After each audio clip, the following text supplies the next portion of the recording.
Bapak Ibu, teman-teman, eh, pada kesempatan ini saya ingin mengajak Bapak Ibu, teman-teman semua, untuk kita sama-sama coba merenungkan tentang hubungan kuda putih di kitab Wahyu pasal 6 dengan keadaan zaman sekarang, yaitu di mana zaman internet dan super komputer, ya. Nah, Bapak Ibu, kita lihat dalam kitab Wahyu pasal 6, saya bacakan ya. Keenam meterai pertama dibuka. Keenam meterai pertama dibuka. Maka aku melihat anak domba itu membuka yang pertama dari ketujuh meterai itu. Dan aku mendengar yang pertama dari keempat makhluk itu berkata dengan suara bagai bunyi guruh. Mari, katanya, ya. Ayat 2-nya, dan aku melihat sesungguhnya ada seekor kuda putih dan orang yang menungganginya memegang sebuah panah, dan kepadanya dikaruniakan sebuah mahkota. Lalu ia maju sebagai pemenang untuk merebut kemenangan. Nah, ini kuda putih ini siapa? Ya. Kuda putih siapa? Jadi ada kuda putih, ada kuda merah, ada kuda hitam, ada kuda hijau kuning. Kuda-kuda yang lain sudah kita bahas, tapi kuda putih belum kita bahas. Apakah kuda putih ini adalah Tuhan? Pasti bukan.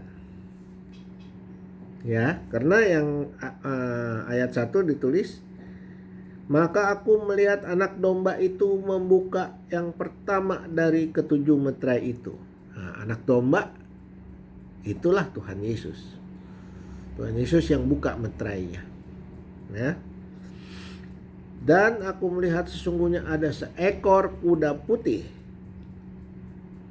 Ya. Nah, jadi Bapak Ibu,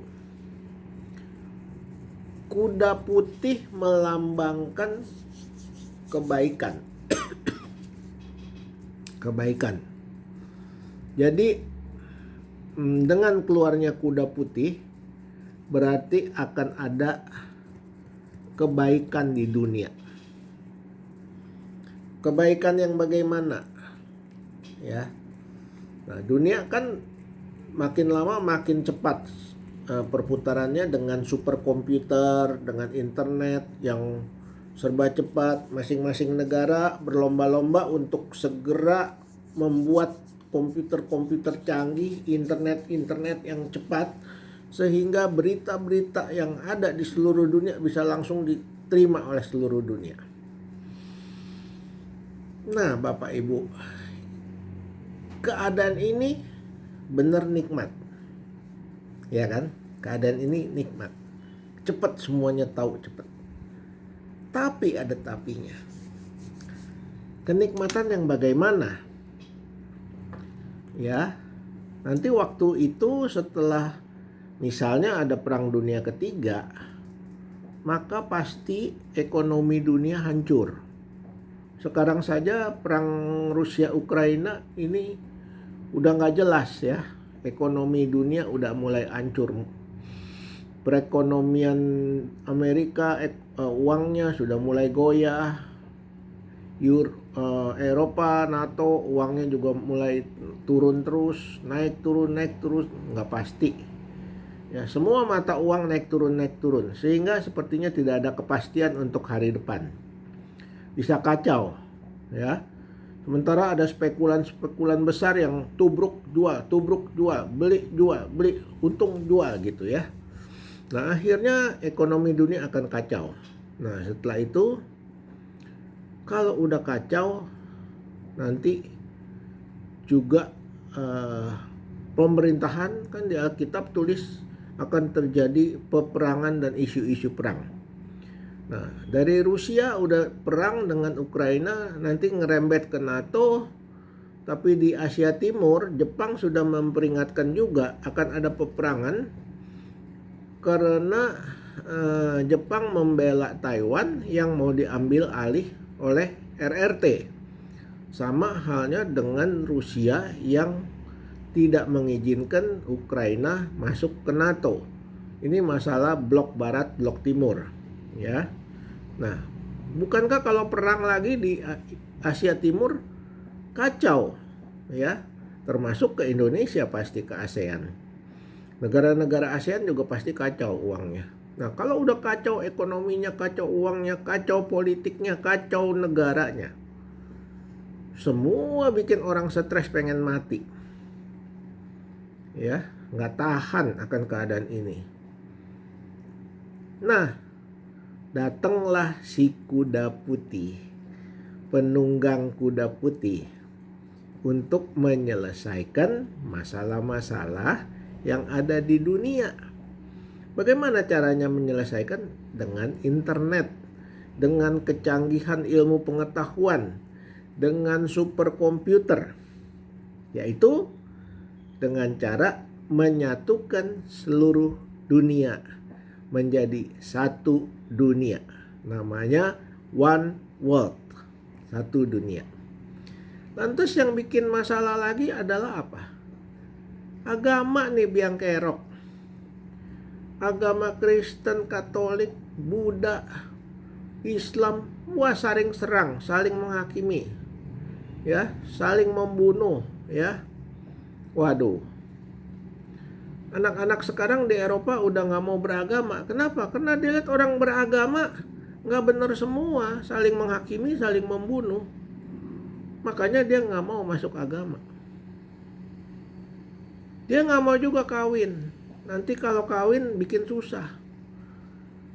Makanya untuk nikmat aja lebih baik homoseks atau LGBT. Nah, keadaan ini bukannya makin kacau, Bapak Ibu, dunianya. Ya, yang seharusnya perempuan kawin sama laki, ini laki sama laki, perempuan sama perempuan. Kan kacau semuanya.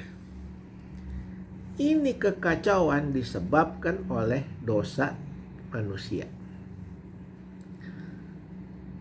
Nah, tapi ada satu, antikris, dia kepengen disembah seperti manusia menyembah Tuhan. Dia ngiri. Nah, antikris inilah yang menjadi kuda putih dan penunggang kuda putih. Dia pasti menang. Kenapa? Dia menarik simpati masyarakat dunia. Dia bilang melalui PBB, tidak ada lagi yang akan kesusahan, tidak ada lagi yang akan miskin, tidak ada lagi yang sakit. Tidak boleh itu. Yang boleh, kita bersama-sama, kita saling tolong, kita saling bantu, sehingga tidak ada kaya miskin, tidak ada kekacauan ekonomi, tidak ada kekacauan currency, tidak ada kekacauan yang disebabkan oleh agama, tidak ada kekacauan yang disebabkan oleh negara-negara yang terpisah-pisah.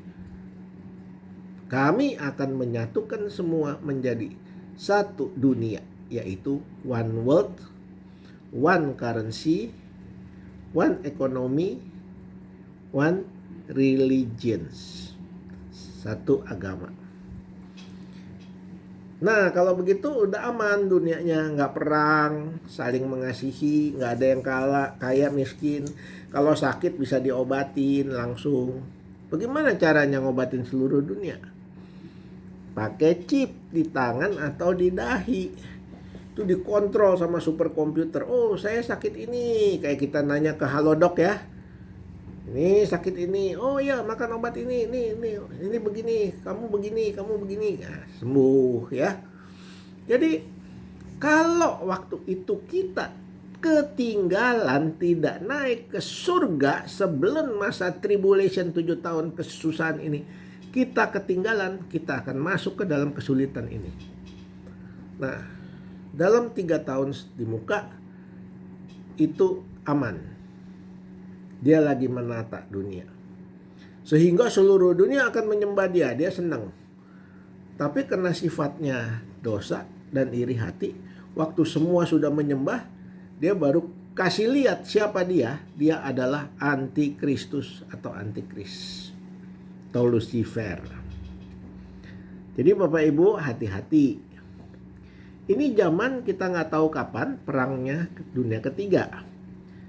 Tapi kalau dari kitab Wahyu, kita percaya sebelum masa 7 tahun kepicikan, karena itu berat situasinya, maka anak-anak Tuhan yang percaya Tuhan pasti diangkat dulu.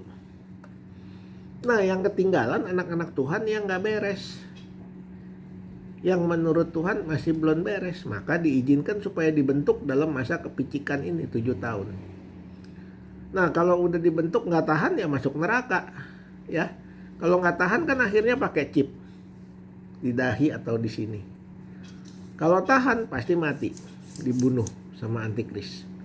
Pilihannya cuma 2, mau ke surga dibunuh, mau ke neraka nggak dibunuh tapi mati juga.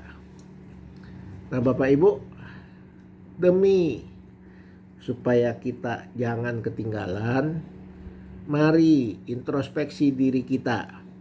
Bertobatlah kalau masih ada hal-hal jelek, kalau masih ada amarah, dendam, dengki, iri hati, segala macam ya, kesombongan, buang itu. Mengampuni, mari lakukan supaya kita bisa ke surga, diangkat waktu Tuhan datang. Sampai di sini dulu Bapak Ibu.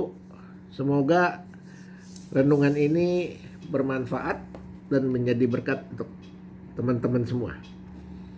Jangan lupa klik subscribe dan share supaya makin banyak orang waspada, berjaga-jaga di zaman akhir ini. Karena kita tidak tahu kapan Tuhan datang. Tuhan datang seperti kilat memancar dari timur ke barat, kata Alkitab. Jadi tek cung datang, hilang semuanya. Gak keburu bilang Tuhan ampunin saya, gak keburu. Makanya bertobatlah, introspeksi diri, minta ampun sama Tuhan kalau merasa ada salah, supaya kita bisa selamat. Sampai ketemu lagi di episode berikutnya.